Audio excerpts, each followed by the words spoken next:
आपलं शहर आता स्मार्ट होत आहे। मग तुम्ही कधी स्मार्ट होताय?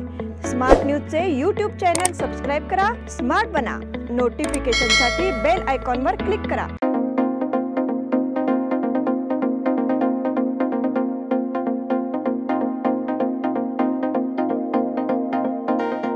नमस्कार, मैं ओमकार अंगड़ी। स्मार्ट प्लस के आज के समाचार में आपका स्वागत। नजर सबसे पहले सुर्खियों पर। उत्तर विधानसभा क्षेत्र में भी कांग्रेस में उग्रवाद का संक्रमण। प्रधानमंत्री नरेंद्र मोदी का ईश्वरप्पा को सीधा फोन। महाराष्ट्र में नदी का पानी लाने का श्रेय लेने की कांग्रेस की कोशिश। बेलगाम में उद्यमिता के विकास की योजना सफल। बेलगांव की 2 लड़कियों का 12वीं कक्षा में राज्य में 5वां स्थान। रमजान, ईद और अक्षय तृतीया एक साथ होने का योग। IMER संस्था द्वारा मनाया गया ग्रेजुएशन समारोह। मतदाताओं से सीधे संपर्क से अभय पाटिल का प्रचार अभियान। आपल्या लाडक्या मुलामुलीच्या लग्नाचा प्रश्न सोडवायचा आहे? एखाद्या चांगल्या मार्गदर्शक संस्थेचा शोध घ्यायचा आहे? मग आपला शोध इथेच थांबतो आहे। श्री स्वामी समर्थ वधूवर सूचक केंद्र मॅरेज ब्युरो। आमच्याकडे सर्व जाती धर्माची 40,000हून अधिक स्थळे उपलब्ध। कर्नाटक, महाराष्ट्र आणि गोवा परिसरातील स्थळांची मोठी यादी उपलब्ध। आमचा पत्ता आहे श्री स्वामी समर्थ मॅरेज ब्युरो, शुक्रवार पेठ, टिळकवाडी, हॉटेल नियाजच्या शेजारी। संपर्क 9741436770 किंवा 9741625533।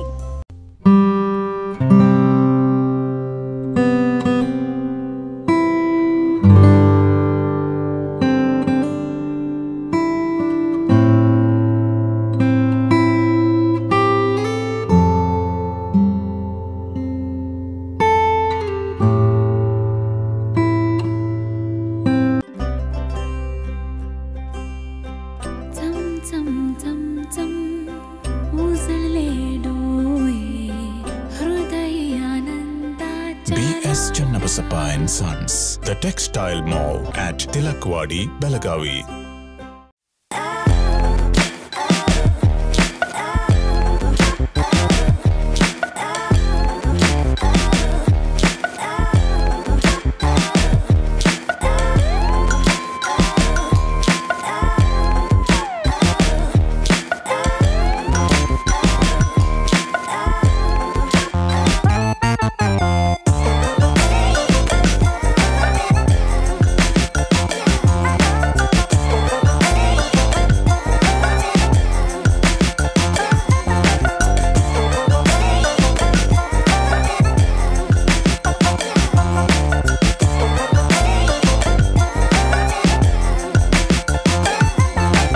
अब समाचार विस्तार से। बेलगाम नगर निगम के नगर सेवक अजीम पटवेगर उत्तर से निर्दलीय मैदान में उतरे हैं। उन्होंने समर्थकों के साथ शक्ति प्रदर्शन करते हुए अपना पर्चा दाखिल किया। गांधीनगर अमन नगर वार्ड से निर्दलीय चुने गए पार्षद अजीम पटवेगर अब विधानसभा चुनाव लड़ रहे हैं। उन्होंने शक्ति प्रदर्शन में अपने समर्थकों की भागीदारी के साथ बेलगाम उत्तर से एक आवेदन दायर किया। जुलूस की शुरुआत गांधीनगर अमन नगर इलाके से की गई। इसके बाद उन्होंने नगर पालिका स्थित चुनाव कार्यालय में जाकर अपना आवेदन दिया। मीडिया से बात करते हुए पार्षद अजीम पटवेगर ने कहा कि गांधीनगर अमन नगर क्षेत्र में कई निर्दोष युवकों पर झूठे मुकदमे दर्ज कराए गए हैं, कुछ में जल्दबाजी की गई है। हमारी मुख्य मांग उनके खिलाफ सभी अपराधों को वापस लेना है। साथ ही बेलगाम का चहुमुखी विकास हो, गरीबों को सरकारी सुविधाएं समय पर मिले। इसी उद्देश्य से मैं निर्दलीय प्रत्याशी के रूप में चुनाव लड़ रहा हूँ। प्रधानमंत्री नरेंद्र मोदी का ईश्वरप्पा को सीधा फोन। कर्नाटक के वरिष्ठ भाजपा नेता KS ईश्वरप्पा ने हाल ही में अपनी राजनीतिक सेवानिवृत्ति की घोषणा की है। उनकी नाराजगी की चर्चा चल रही थी कि प्रधानमंत्री नरेंद्र मोदी उन्हें सीधे फोन किया। उनकी चर्चा का वीडियो इस सोशल मीडिया पर वायरल हो रहा है। भाजपा ने जैसे ही कर्नाटक विधानसभा चुनाव के लिए उम्मीदवारों की सूची की घोषणा शुरू की, जिनके नाम सामने नहीं आए उनमें नाराजगी की तस्वीर थी। नतीजतः बीजेपी के वरिष्ठ नेता और पूर्व मुख्यमंत्री जगदीश शेट्टर ने पार्टी पर हमला बोला और सीधे कांग्रेस तक पहुंच गए। इसलिए भविष्यवाणी की गई कि चुनाव में भाजपा को पार्टी के भीतर असंतोष और असंतुष्टों की मार झेलनी पड़ेगी। इस पृष्ठभूमि में भाजपा की ओर से पार्टी के भीतर असंतुष्ट लोगों से संवाद स्थापित करने का प्रयास किया जा रहा है और उसी के तहत चर्चा शुरू हो गई है कि मोदी जी ने सीधे ईश्वरप्पा को फोन किया। महाराष्ट्र में नदी का पानी लाने का श्रेय लेने की कांग्रेस की कोशिश। कांग्रेस नेताओं को राजनीतिक नौटंकी बंद करनी चाहिए। विधान परिषद के पूर्व सदस्य महांतेश कवडगीमठ ने कहा है कि कांग्रेसी नेता कह रहे हैं कि महाराष्ट्र सरकार ने उनके प्रयासों से कृष्णा नदी में पानी छोड़ा है। चिकोडी तालुका के एक संबा कस्बे में मंत्री खासदार जोले के आवास पर बुलाए गए एक संवाददाता सम्मेलन को संबोधित करते हुए उन्होंने कहा, चिकोडी के सांसद अन्ना साहेब जोले, बागलकोट के सांसद पीसी गद्दीगौड़ा और महाराष्ट्र के उप मुख्यमंत्री देवेंद्र फडणवीस सहित कई भाजपा नेताओं और प्रतिनिधियों ने अप्रैल, मई और जून के महीनों में कृष्णा नदी में पानी छोड़ने का अनुरोध किया है, लेकिन चिकोडी कांग्रेस नेताओं ने उप मुख्यमंत्री देवेंद्र फडणवीस के साथ तस्वीरें खिंचवाई और कहा कि पानी छोड़ दिया गया है। कर्नाटक राज्य सिंचाई विभाग के प्रधान सचिव राकेश सिंह ने इस संबंध में पहले ही महाराष्ट्र सिंचाई विभाग के अधिकारी दीपक कपूर को पत्र लिख चुके हैं और महाराष्ट्र सरकार ने जवाब दे दिया है। पत्र के लिए और कृष्णा नदी में 3 टीएमसी पानी छोड़ने पर सहमत हुए। बेलगाम के उद्यमिता के विकास की योजना सफल। बेलगाम शहर के पास औद्योगिक शहर के रूप में आगे आने का सुनहरा अवसर है। ये यहाँ एंटरप्रेन्योरशिप ग्रोथ की काफ़ी गुंजाइश है। ये विचार बीजेपी के राज्यसभा सांसद और राष्ट्रीय प्रवक्ता सुधांशु त्रिवेदी ने व्यक्त किया। जोर देकर कहा कि अगर बीजेपी सत्ता में रहती है तो ये जरूर होगा। ये बेलगाम फाउंड्री क्लस्टर द्वारा आयोजित बैठक में बोल रहे थे। इस दौरान उन्होंने बीजेपी से हिंदुत्व के अपने विचारों के साथ मजबूती से खड़े रहने की अपील की। इस वक्त अभय पाटिल, फाउंड्री क्लस्टर के अध्यक्ष राम भंडारी, बेलगाम चैम्बर ऑफ कॉमर्स के अध्यक्ष हेमेंद्र पोरवाल, सदानंद हंबरवाड़ी, प्रभाकर नागर मुनोली, बेलगाम लघु उद्यमी संघ के अध्यक्ष महादेव चौगुले, रोहन जूली, उदय जोशी, भाजपा के प्रवक्ता M B Jirli, Belgaum chamber of commerce के सचिव स्वप्निल शाह और अन्य उपस्थित थे। बेलगांव की 2 लड़कियों का 12वीं कक्षा में राज्य में 5वां स्थान। छात्रों के शैक्षिक भविष्य को संवारने वाले 12वीं की परीक्षा का परिणाम शुक्रवार को घोषित कर दिया गया। इस परीक्षा में बेलगांव की 2 लड़कियों ने पूरे प्रदेश में 5वां स्थान हासिल किया है, इसलिए उन्हें बधाई दी जा रही है। लिंगराज स्नातक महाविद्यालय में कला शाखा की छात्रा कुमारी प्रियंका कुलकर्णी ने 600 में से 592 अंक हासिल कर 5वां स्थान हासिल किया, जबकि राजकीय पूर्व स्नातक महाविद्यालय बेलहंगल से सहाना कड़कोल ने भी 592 अंक हासिल किए। बेलगाम शिक्षा विभाग को प्रदेश में 25वां स्थान मिला है। बीजापुर के राहुल राठौड़ ने आर्ट्स में 592 अंक लाकर प्रदेश में टॉप किया है। रमजान, ईद और अक्षय तृतीया एक साथ होने का योग। शनिवार हिंदुओं की अक्षय तृतीया और मुसलमानों की रमजान ईद 22 तारीख को मनाई जाएगी। ईसानों के धर्मयोग के कारण बाजार गुलजार हो गया है। बाजार में दुकानें देर रात तक खुली रहती है और इसका फायदा व्यापारी वर्ग को मिला है। इन दोनों त्योहारों को वर्तमान शादी के दिन मनाया जाता है, इसलिए बाजार में भारी कारोबार है। खरीदारी का दिन होने के कारण बाजार में भीड़ है। रमजान के पवित्र महीने की तैयारियों में मुस्लिम श्रद्धालु लगे हुए नजर आ रहे हैं। शहर की गणपत गली, खड़े बाजार, मारुति गली, दरबार गली जैसे प्रमुख स्थानों पर मेवा, कपड़े और अन्य सामान खरीदने के लिए भीड़ उमड़ पड़ी है।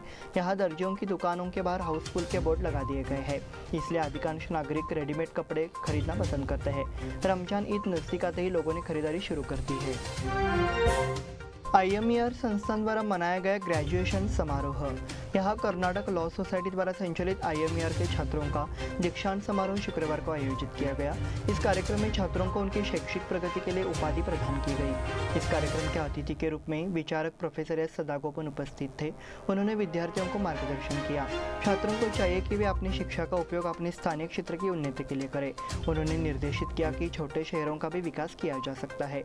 इस कार्यक्रम के दौरान कर्नाटक लॉ सोसाइटी के अध्यक्ष अनंत मांडगी, अध्यक्ष प्रसाद सावकर, IMER संस्थान प्रबंधन समिति के अध्यक्ष RS मुतालिक मौजूद थे। संस्था के निर्देशक आरिफ शेख ने उपस्थित लोगों का स्वागत किया। कार्यक्रम में उपस्थित छात्र छात्राओं को अतिथियों द्वारा डिग्रियां वितरित की गई। कार्यक्रम में विभिन्न क्षेत्रों के गणमान्य लोगों ने भाग लिया। मतदाताओं से सीधे संपर्क से अभय पाटिल का प्रचार अभियान। फिलहाल सभी विधानसभा क्षेत्रों में प्रचार तेज हो गया है, लिहाजा चुनाव प्रचार ने रंग लेना शुरू कर दिया है। अभय पाटिल ने बेलगाम दक्षिण निर्वाचन क्षेत्र में मतदाताओं के साथ सीधा संपर्क अभियान शुरू किया है, इसलिए मतदाता उनकी ओर आकर्षित हो रहे हैं। अभय पाटिल बेलगाम दक्षिण विधानसभा क्षेत्र के कोने कोने से जुड़ी शख्सियत के तौर पर जाने जाते हैं। उन्होंने अपने विधायक करियर में लगातार 5 साल तक मतदाताओं से जुड़ने के हुनर में महारत हासिल की है, तो ये देखा जा रहा है कि मतदाता उनके पीछे खड़े हैं। मतदाताओं को उनकी योजनाओं से अवगत कराया जा रहा है और मतदान करने का आग्रह किया जा रहा है। इस बुलेटिन में वक्त हो गया छोटे से ब्रेक का। देखते रहे स्मार्ट प्लस।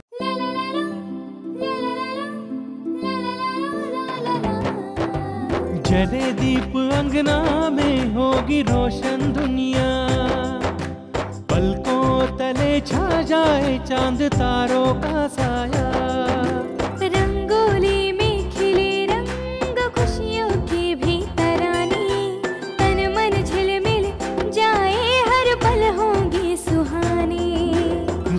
अटूट बंधन खिले हर आशियाना, रंग वस्त्रों का खजाना मन भाए आराधना, रंग वस्त्रों का खजाना मन भाए आराधना। आराधना मारुति गली बेलगाम, मन भाए आराधना।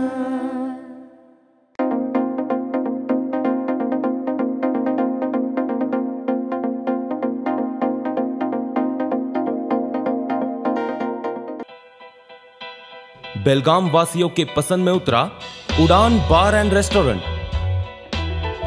सोशल डिस्टेंसिंग का ख्याल रखते हुए हमारा स्टाफ देता है बेहतरीन सर्विस का विश्वास। यहां है पार्टी और फंक्शन के लिए 3 आलीशान हॉल, कारपोरेट डिनर मीटिंग के लिए 3 अलग कक्ष, आईपीएल मैच देखने के लिए 3 बड़े स्क्रीन की विशेष सुविधा। इसके साथ ही साफ सुथरा किचन, जहां हमारा वेल क्वालिफाइड स्टाफ देता है क्वालिटी और हाइजीनिक फूड की गारंटी। तो फिर खाने की हो बात तो आना परिवार के साथ। उड़ान बार एंड रेस्टोरेंट, लिंगराज कॉलेज के पास, बेलगावी। फोन 0831 2435 777। ब्रेक के बाद फिर से आपका स्वागत। बढ़ते हैं अगले समाचार की ओर। कर्नाटक विधानसभा की 224 सीटों के लिए नामांकन दाखिल करने की समय सीमा कल गुरुवार को समाप्त हो गई। सत्तारूढ़ भाजपा और मुख्य विपक्षी कांग्रेस ने अंतिम सूची की घोषणा की और सभी सीटों के लिए उम्मीदवारों की घोषणा की। इस बीच जनता दल ने अंतिम चरण में 59 उम्मीदवारों की घोषणा की और 200 उम्मीदवारों को किया, जबकि 7 निर्वाचन क्षेत्रों में उसने मार्क्सवादी कम्युनिस्ट पार्टी, रिपब्लिकन पार्टी और कांग्रेस की 1 सीट के उम्मीदवार का समर्थन किया। जनता दल के नेता और पूर्व मुख्यमंत्री एच.डी. कुमारस्वामी ने अकेले रामनगर निर्वाचन क्षेत्र से चुनाव लड़ने का फैसला किया। ऐसी चर्चा थी कि वो मांड्या निर्वाचन क्षेत्र से भी चुनाव लड़ेंगे। उस निर्वाचन क्षेत्र से बी.आर. रामचंद्र की उम्मीदवारी की घोषणा कर दी गई है। राकसकोप जलाशय में केवल 30 दिन पानी का भंडारण। शहरवासियों को ठीक से जलापूर्ति नहीं होने की शिकायत बढ़ गई है। कुछ इलाकों में 8 से 15 दिनों तक पानी की आपूर्ति नहीं होने के कारण पानी की कमी का सामना करना पड़ रहा है। साथ ही राकसकोप जलाशय का जलस्तर घट रहा है। कहा गया कि मई अंत तक पानी का पर्याप्त भंडारण है, लेकिन अब केवल 30 दिन के लिए पानी पर्याप्त है। गर्मी बढ़ गई और पानी की खपत भी बढ़ रही है। वर्तमान में पेयजल की किल्लत है। कुओं और फव्वारों का जलस्तर कम होने से सभी को नल के पानी पर निर्भर रहना पड़ रहा है। इनरव्हील क्लब द्वारा प्राथमिक उपचार मार्गदर्शन। बेलगाम के इनरव्हील क्लब की ओर से हाल ही में एक प्राथमिक चिकित्सा मार्गदर्शन कार्यक्रम आयोजित किया गया। क्लब के स्वच्छता अभियान के तहत कार्यक्रम का आयोजन किया गया। कार्यक्रम का आयोजन यहाँ गौरी महिला मंडल के सहयोग से किया गया। कार्यक्रम का आयोजन सदाशिव नगर में किया गया। डॉक्टर प्रकाश फडनीस ने इस अवसर पर जानकारी दी। दिल का दौरा पड़ने की स्थिति में किसी व्यक्ति को तत्काल उपचार कैसे प्रदान किया जाए, इस पर मार्गदर्शन प्रदान किया गया।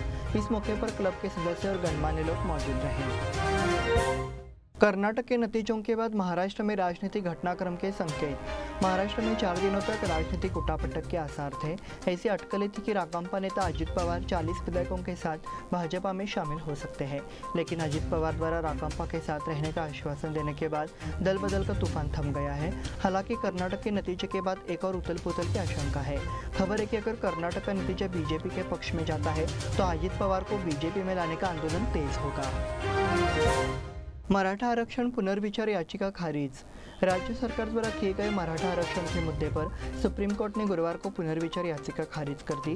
लिहाजा राज्य में मराठा आरक्षण लागू होने की संभावना खत्म हो गई है। वरिष्ठ न्यायाधीश एम.आर. शाह, श्री संजीव खन्ना, न्यायमूर्ति भूषण गवई, न्यायमूर्ति रविंद्र भट्ट और न्यायमूर्ति वी. सुब्रमण्यम ने घोषणा की कि वो न्यायाधीश के कक्षों में आयोजित एक बैठक में इस याचिका पर विचार कर रहे हैं और इसे खारिज कर रहे हैं। 2 साल पहले सुप्रीम कोर्ट के तत्कालीन न्यायमूर्ति अशोक भूषण की अध्यक्षता वाली 5 सदस्यीय संविधान पीठ ने महाराष्ट्र सरकार द्वारा 2018 में पारित मराठा आरक्षण अधिनियम को 5 मई 2021 को असंवैधानिक घोषित कर दिया था। तेजस्वी सूर्या हुए स्टार प्रचारकों की सूची से बाहर। लोकसभा सांसद और भारतीय जनता युवा मोर्चा के अध्यक्ष तेजस्वी सूर्या का नाम कर्नाटक विधानसभा चुनाव में पार्टी के स्टार प्रचारकों में शामिल नहीं किया गया है, लेकिन कांग्रेस ने एक्ट्रेस और पूर्व सांसद दिव्या स्पंदना को कर्नाटक में चुनाव प्रचार के लिए बुलाया है और सभी हैरान रह गए हैं। कर्नाटक में 10 मई को विधानसभा चुनाव होने हैं। बीजेपी ने इस राज्य में 40 स्टार प्रचारकों की लिस्ट तैयार की है।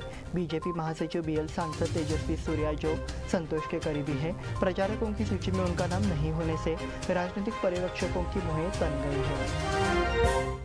असम अरुणाचल सीमा विवाद सुलझा। असम और अरुणाचल प्रदेश के मुख्यमंत्रियों ने गुरुवार को दोनों राज्यों के बीच 5 दशक पुराने सीमा विवाद को खत्म करने के लिए एक सहमति पत्र पर हस्ताक्षर किए।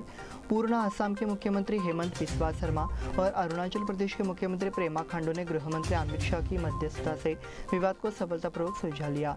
इसलिए उम्मीद की जा रही है कि महाराष्ट्र कर्नाटक सीमा विवाद भी सुलझा लिया जाए। हम भारतीय इतिहास के एक ऐतिहासिक क्षण का हिस्सा बन गए हैं। 2072 से असम और अरुणाचल प्रदेश में सीमावाद था। दोनों राज्यों में पिछली सरकारों और अदालतों ने लगातार इस वर्ग को विवादास्पद माना है। अंततः स्थानीय आयोग की रिपोर्ट को दोनों राज्य सरकार ने स्वीकार कर लिया है। इसी के साथ स्मार्ट प्लस के आज के समाचार समाप्त हुए। धन्यवाद।